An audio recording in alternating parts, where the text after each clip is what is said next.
Bonjour à tous. J'ai le plaisir d'avoir invité Maître Max Maillet à cette capsule vidéo pour Eurocosson TV. Bonjour Max. Bonjour Alessandro, merci de m'avoir invité, ça fait vraiment plaisir. Un grand plaisir de notre côté aussi. Est-ce que tu peux, s'il te plaît, nous donner un détail sur les métiers principaux de ton étude? Alors à l'étude, on est surtout spécialisé dans le combat de la criminalité financière d'un côté et tout ce qui a trait au contentieux dans le secteur financier. Et de l'autre côté, nous sommes très actifs dans tout ce qui est en relation avec les faillites. On a beaucoup de mandats de curateurs de faillites, surtout des faillites compliquées, et on assiste beaucoup des créanciers ou des gens qui sont directement ou indirectement touchés par une faillite pour trouver de bonnes solutions. Mais justement, venons en parler des faillites. Comme tu le sais, le métier d'Eurocosson, c'est les garanties financières d'achèvement. Et de temps en temps, nous sommes confrontés à des faillites que nous devons gérer. Dans ce cadre-là spécifiquement, aujourd'hui, on oublie souvent que dans une faillite, il peut y avoir des particuliers qui sont impactés. Comment vous gérez ça à l'étude ou comment tu gères ça plus principalement, sachant qu'il pourrait y avoir des situations qu'on pourrait définir de drame de la vie?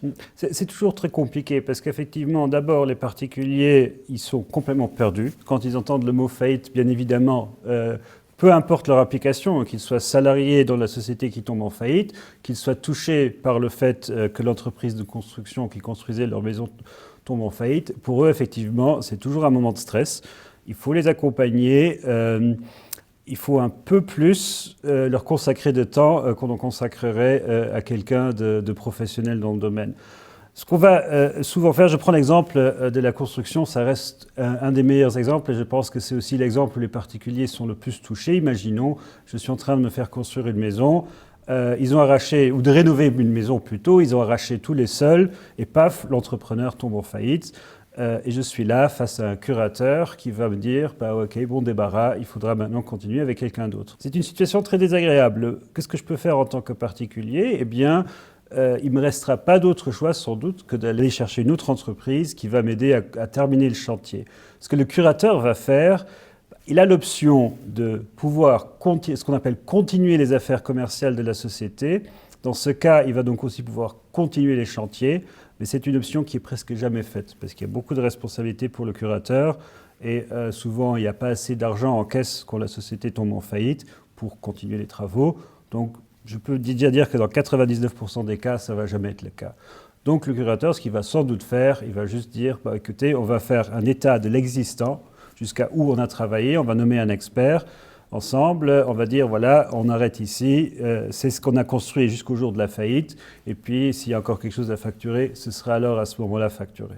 Je voudrais revenir sur le particulier. Est-ce que tu constates que depuis, je vais dire, le Covid, vis-à-vis des particuliers qui sont devenus plus agressifs vis-à-vis des curateurs ou vis-à-vis des personnes qui sont liées à cette faillite? Alors c'est quelque chose, je dirais, c'est pas que dans les faillites, c'est de manière générale, il y a plus de nervosité dans la population. On a ce qu'on dit, le grand énervement, le grand agacement. Hein. Tout le monde est très vite sur les nerfs et les gens deviennent très vite accusateurs aussi. Et ont un degré de stress, de résistance au stress peut-être moins grand qu'avant. Et donc oui, ça complique les choses.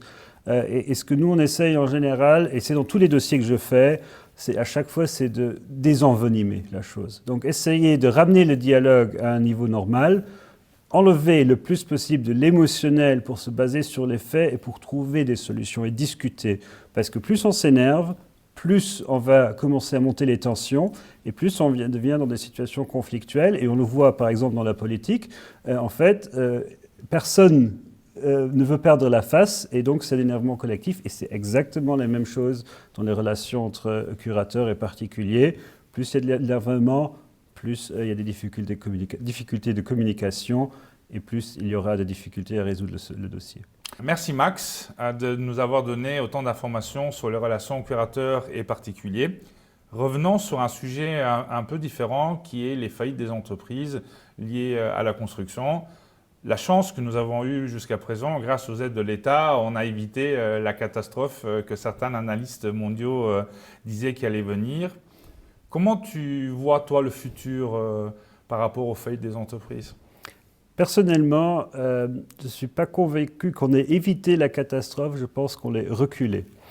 Grâce aux aides d'État, effectivement, on a réussi à tenir en hibernation certaines sociétés qui allaient mal.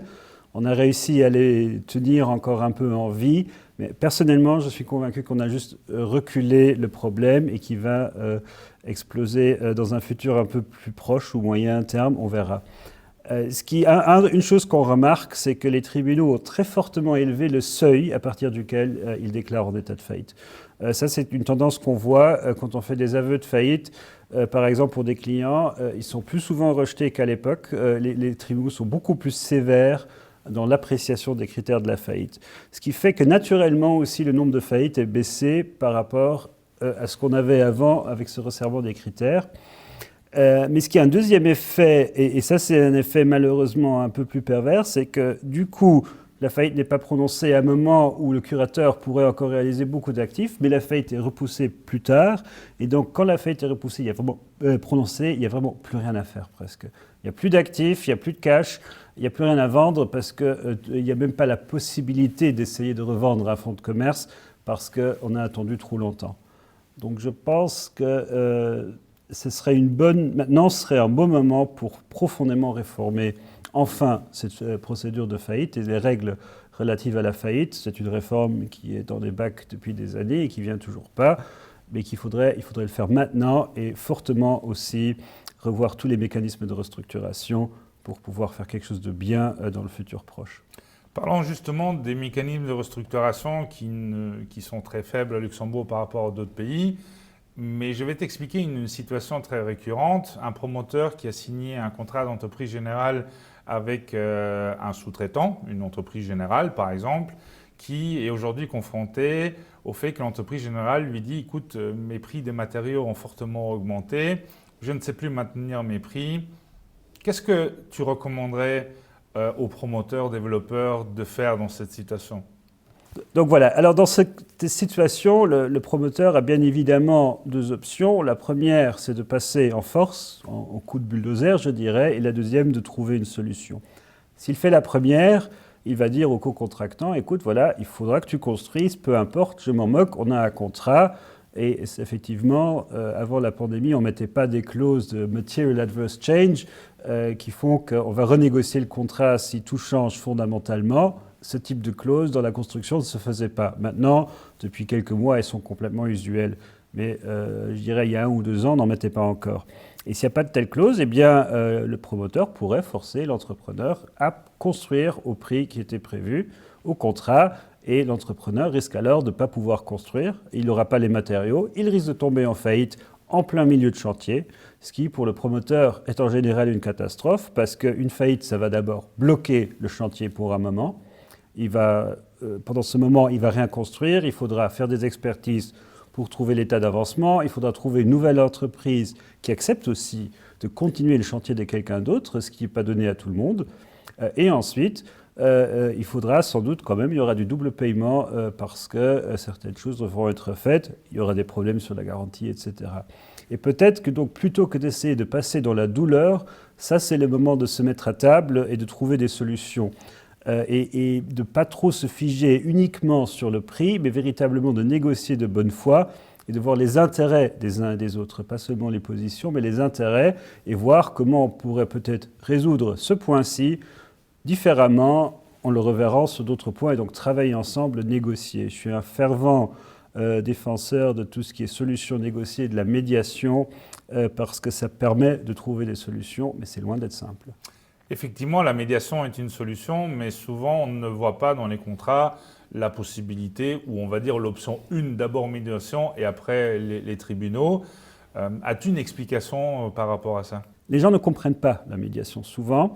Dans l'opinion publique, et c'est ce que je vois, publique et professionnelle, ce que je vois souvent avec des clients, c'est qu'ils pensent que la médiation, le médiateur va décider pour eux, alors que ce n'est absolument pas le cas. Le médiateur est là pour rapprocher les parties, pour les aider à déterminer quel serait un point commun pour lequel elles pourraient s'entendre. Et c'est notamment, il est là pour essayer de passer outre ce qui est des positions figées et de comprendre les intérêts de chacun et d'essayer d'aligner les intérêts pour trouver une solution. Et ça, malheureusement, Beaucoup de gens ne l'ont pas compris ou ne veulent pas le comprendre. Et quand on prend cet agacement général qu'il y a dans la population qui s'ajoute, la médiation est très difficile. Et j'ai beaucoup attiré des clients dans des médiations. Et souvent, malheureusement, ça se termine mal parce que les gens ne sont pas prêts pour ce type d'exercice, qui est un exercice très difficile à mettre en place. Merci Max d'avoir participé à notre vidéo. Si vous êtes intéressé à plus d'informations et de services de l'étude, je vous invite à contacter directement l'étude de Max Maillet. Je vous invite également à regarder les autres capsules vidéo qui sont publiées sur notre site web.